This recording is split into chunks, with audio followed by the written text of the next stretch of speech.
Hey, one of the things that I consistently do is I am a chronic overpacker. Earlier this year, back at the end of August, Ann and I went on vacation in Myrtle Beach. And I think I packed, actually I know I packed, I shouldn't say I think. I packed way more things than I thought I was going to need. I packed more clothes than I needed. I packed more items that I needed. And like when you're on vacation, like it really doesn't matter very much what you wear, especially when you go to the beach. Like I just found myself wearing the same swim trunks every day.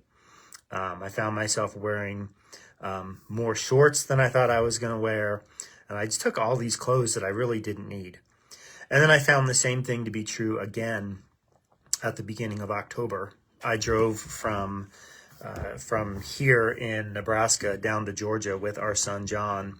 We were moving my mom's car and a few of her things down to Georgia. And I packed all this stuff and I just found myself, especially like the clothes that I was wearing, like I kind of just dialed in on a few pairs of shorts, and the rest of it I just never really needed. And I think oftentimes, as people who have been freed by the work of Jesus on the cross, I think we find ourselves wearing things and carrying things that are completely unnecessary, things that Jesus has freed us from, burdens that we were never meant to carry. Jesus has freed us from those things. Galatians 5:1 says, "So Christ has truly set us free. Now make sure that you stay free and don't get tied up again in slavery to the law." There are things that I no longer have to carry. There are no burdens that I no longer have to bear as a follower of Christ. And a lot of times those burdens come from trying to meet God's expectations, trying to meet the expectations of other people and seeking affirmation and approval. And especially as it relates to God, God loved me and loves me so much that he sent his one and only son, Jesus Christ, to pay the price for my sins. So I did not meet his expectations before I became a Christian, which is why he sent Jesus to me. And I'm not going to meet his expectations now. And I ought to try and live my life in accordance with what he desires me to be.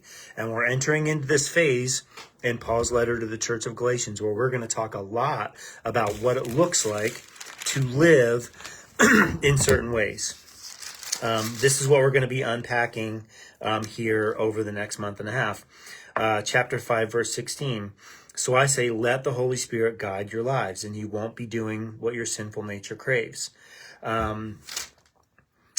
25 of chapter 5. "Since we're living by the Spirit, what does it mean for us to live by the Spirit?" Verse 9 in chapter 6. "Let's not get tired of doing what is good." So we are entering into this phase where we're going to be talking a lot about what it looks like for us to live in ways that honor and glorify God. And one of the ways that we can live that honors and glorifies him is by not carrying around things that aren't ours to carry.